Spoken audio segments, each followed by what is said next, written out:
এবার সিরিয়ার বিদ্রোহীরা বাংলাদেশের গণভবন স্টাইলে দখল নিল আল আসাদের প্রেসিডেন্ট হাউস। বিদ্রোহীদের তোপের মুখে পড়ে সিরিয়ার স্বৈরশাসক প্রেসিডেন্ট বাশার আল আসাদ পালিয়ে গেছেন। বিদ্রোহী যোদ্ধারা প্রায় বিনা বাধায় রাজধানী দামেস্কে ঢুকে পড়ার পর বিমানে করে অজ্ঞাত গন্তব্যের উদ্দেশ্যে শহরটি ছেড়ে যান আসাদ। এরপরেই মধ্যপ্রাচ্যের এই দেশটির রাজধানীতে রাস্তায় নেমে এসেছেন হাজার হাজার মানুষ। বিদ্রোহীরা উল্লাস প্রকাশের পাশাপাশি স্বাধীনতা নিয়ে বিভিন্ন স্লোগান দিচ্ছেন। এরই মধ্যে তাদের আনন্দ উল্লাসের বেশ কিছু ভিডিও সামাজিক যোগাযোগ মাধ্যমে ছড়িয়ে পড়ে। একটি ভিডিওতে দেখা যাচ্ছে প্রেসিডেন্ট হাউসের ভেতর প্রবেশ করে উৎসুক জনতা উল্লাসে মেতে উঠেছেন। কেউ ডাইনিং টেবিলের উপর থাকা রান্না করা খাবার খাচ্ছেন, আবার কেউ পলাতক প্রেসিডেন্ট বাশার আল আসাদের বাবার ছোট একটি ভাস্কর্যের উপর জুতা রেখে আনন্দ উল্লাস করছেন।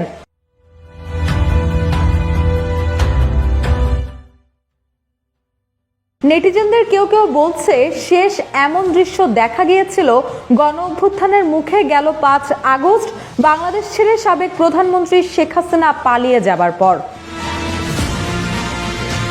এদিকে দামেস্কের বিমানবন্দরে ব্যাপক বিশৃঙ্খলা দেখা দিয়েছে। রোববার এই তথ্য জানিয়েছে সংবাদ মাধ্যম আল জাজিরা।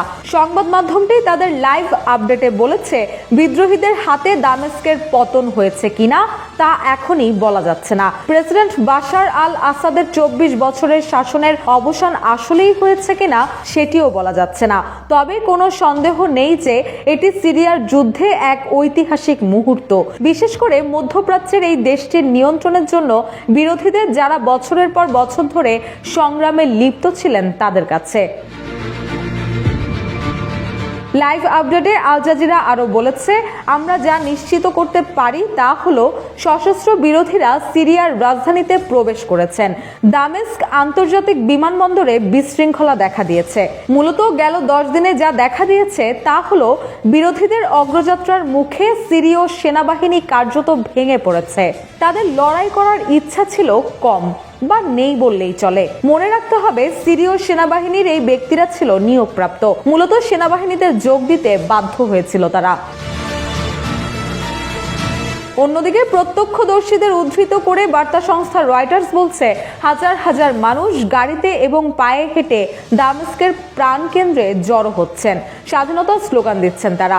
এছাড়া অনলাইনে পোস্ট করা বেশ কিছু ভিডিওতে দামেস্কের উমাইয়াদ স্কোয়ারে বেশ কিছু লোককে পরিত্যক্ত সামরিক ট্যাঙ্কের ওপর দাঁড়িয়ে থাকতে এবং আনন্দ উদযাপনে গান গাইতে দেখা গেছে।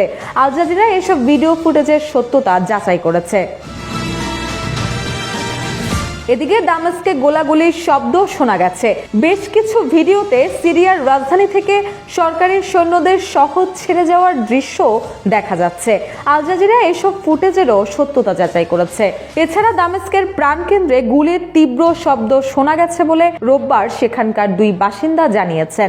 যদিও তাৎক্ষণিকভাবে গোলাগুলির উৎস কি তা এখনো স্পষ্ট নয় বলে রয়টার্স জানিয়েছে। রুশা সুর, জয় জয় দিন।